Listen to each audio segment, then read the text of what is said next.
Good day, everyone. So I quickly want to talk a bit about Kokomi, and this is something that I find very, very interesting. So here on Kokomi Main, someone's posted a bit about how have some of the old takes on Kokomi aged, and obviously there's a bit of fun that people are having. So people are pointing to the fact that some people said Kokomi should be a 4-star, and look at where we are now, and so on. But as I went through all of these links, I found that a lot of people way back when were really criticizing Kokomi for the fact that she had a 100% decrease in crit rate. So let us actually review this and see what was actually happening and what the developers potentially thought of Kokomi. So the first thing that I want to bring your attention to is this graph right here. This graph simply has on the x-axis your AR or adventure rank level, and then on the y-axis your DPS or the amount of damage that your character is expected to do. And basically with someone like Kokomi, you have the normal Genshin Impact damage equation also applying, so it's your attack multiplied by, let's say, your damage bonuses like from your Hydro Cup and so on, all obviously then all multiplied by your crit damage that you get out at the end, assuming you do crit. So obviously Genshin's damage equation is much more complicated than this, but it's basically, it boils down to addition and multiplication, but you can think of Kokomi as not having this part. So if a character ordinarily did 10,000 damage, then obviously with a crit rate of 100%, that now becomes 10,000 multiplied by 2. In other words, 1 plus 100%. So obviously Kokomi just does not have access to this final multiplier. So this is where things become really, really interesting, because if you think through your adventure ranks in Genshin Impact, a lot of your DPS characters actually don't have access to crit damage early on in the game.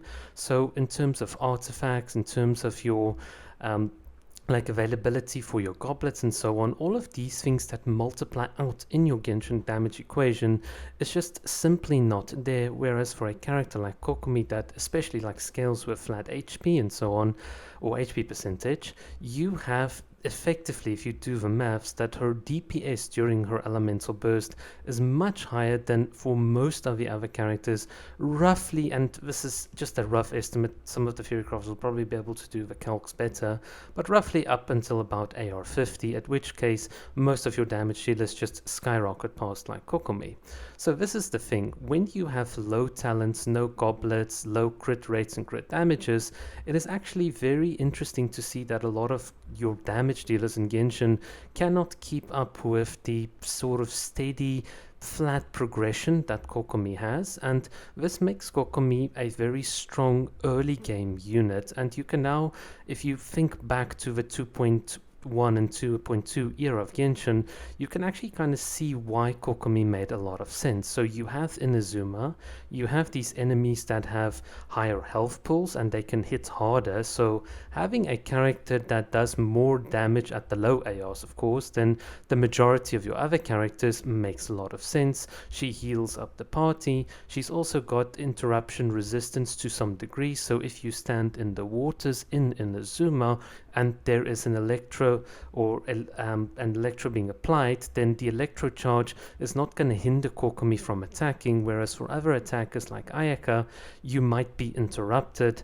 And of course Kokomi can freely walk across the water, which is very, very nice for a water sort of themed island kind of region. So if you really think about Kokomi, she is such a good, comfortable character for the majority of players at the lower AR. So when Kokomi came out, this should have been, for the casual audience at least, a character that they should have easily picked up, because I can honestly think, or I'd make the bet that Kokomi was never really intended to be a DPS character in the Spiral Abyss Floor 12. Her role was always supposed to be the strong early game unit that then falls off to a more utility style or a more utility based role at the late game, and it would, from a game design perspective, make a lot of sense. So you can help your players that are struggling. We know players struggle during Inazuma, you might not think that, but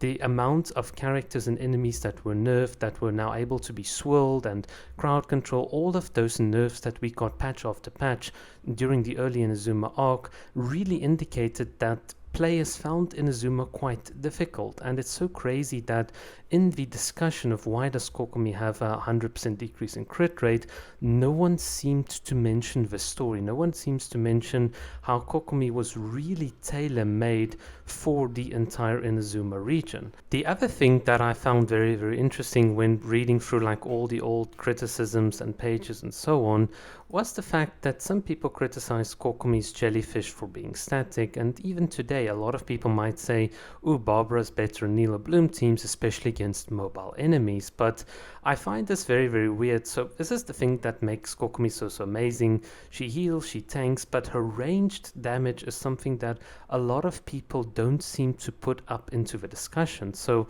when you go into something like the Spiral Abyss here, you'll notice something very, very interesting. So I prepared this little clip for you and you'll find it kind of cool. So basically here we're in a typical Nilo Bloom team, so let's just clear out the first wave. This is nothing special, just Nilo Bloom things.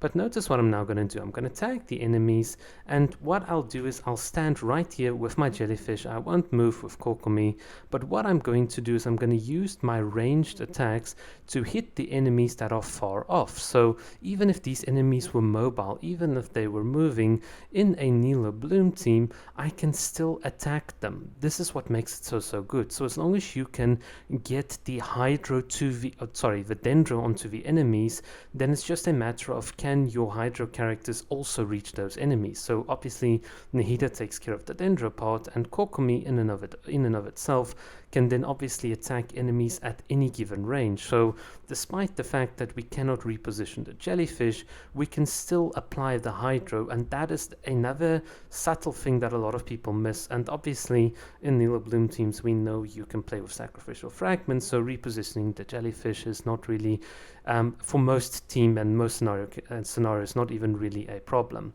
So yeah, it just shows you how misconception upon misconception just hits, and even today people still don't really fully appreciate everything that you can do with the character. And another character that a lot of people don't often talk about is Nilo, and the fact that she's also got a massive range in terms of being able to apply 2 instances of Hydro onto enemies that are all across the field. You can see here in slow-mo obviously how all the bountiful cores and stuff explode.